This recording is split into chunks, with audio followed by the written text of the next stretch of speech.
what my tiny shop looks like while working. I got 5 doors right here, 4 in the stacks. I just got these nifty little stack racks. They come in really handy.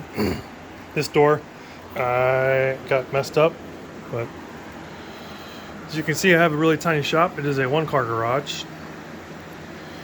Got a bunch of tools and other accessories, router stuff there. Cabinet is full of stains, paints, finishes, thinners. It's my automotive toolbox. So when I'm working on that old rusty bug over there, I just wheel that out. Miter saw, French cleat wall. This has got a table saw in here, the DeWalt table saw. I got integrated vacuuming in there. Got an old Craftsman toolbox. Got drill bits and chisels. Just a bunch of various stuff. All my glues and some fillers. Put my most commonly used tools there. Bang and strip that. You kind of see nope. It's got a DeWalt table saw built in here. Underneath this protective blanket right now. And my router table down there. Drawer with some other stuff, nailers, stuff like that. Craftsman joiner and a Win planer, Win bandsaw, and a Win combo sander over there. You see the workbench is back there. On my TV. As you can see, it's a pretty small shop. I got all kinds of storage over here on this side. Like puts a bunch of bins and stuff in there. Got some plywood for upcoming project. A bunch of wood back here. Got wood up there. Top of the cabinet. Wood in the corner there. Some more wood in the corner there. Anywhere there's space, that's what I use. Can't wait to get out of this tiny 1-car garage and into an actual proper shop. Then that way things should get built a lot quicker and smoother. As you can see, doing like these doors, I don't really have a whole lot of space. That's why I'm using those stack racks. I had all the doors standing up right over there against the black cabinet while I was sanding them, and then I'd pull one down on this. I actually had this in the middle here where the doors are at. And then with my workstation, table saw workstation, with the moving blanket on top of it, sanded all the doors one by one, then put the stack racks on there, put them down, stained each side, flipped it over, stained the other side, and now I'm finishing. These doors are a pretty big project for me. It's 15 doors total for a really nice house. Previous contractor really messed up the doors.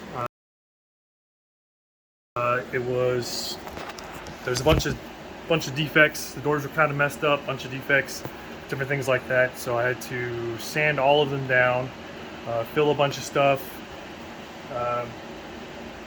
Yeah, it was not an easy job. Glad that I got it though. It's gonna allow me to this project allows me to be able to afford a new nice Bosch random orbital sander, 6-inch. Been using the 3M extract sandpaper. It has worked very well. Without getting this door job, I would not have been able to afford that. So throughout the years of doing woodworking, I've been lucky and fortunate to be able to have people reach out to me to get projects done. I don't advertise at all, and I still have had enough work to keep me busy, which has been really nice. I plan on doing this full time once I retire, probably making more YouTube videos as well. It really just depends what's going to happen in the next year or so. I've hit 19 years in the Army. I got a year left, possibly looking at getting med boarded for a number of different medical conditions. So that should be an interesting process. Be able to get past 20 years though, so I can get my retirement and my VA disability. And hopefully I'll still be able to do this kind of stuff. It's been my therapy, honestly. That's how I got started, just coming out here to the garage, building certain things, and it's kept my mind busy and off of the different things that it could be focused on, and instead I'm more focused on building things and making something useful and beneficial for myself, my family, and also for others. Uh, if you are also suffering from different medical conditions, PTSD, it's a big one for me. I have constant nightmares and flashbacks and memories and intrusive thoughts, all those different things. I don't really talk about it, but I did do 6 weeks of inpatient care down in San Antonio, Texas, and it was very, very helpful. So if you are a veteran and you've been suffering with PTSD or other issues that limit your activities, find yourself a hobby. It doesn't have to be woodworking. Obviously, there's days where I just can't do this at all because my lower back just won't let me do it. It really, really hurts. But find yourself a hobby. Find something productive. Use your energy, any negative thoughts, all that stuff. Focus it on something positive. All right. Be good to each other. Make something.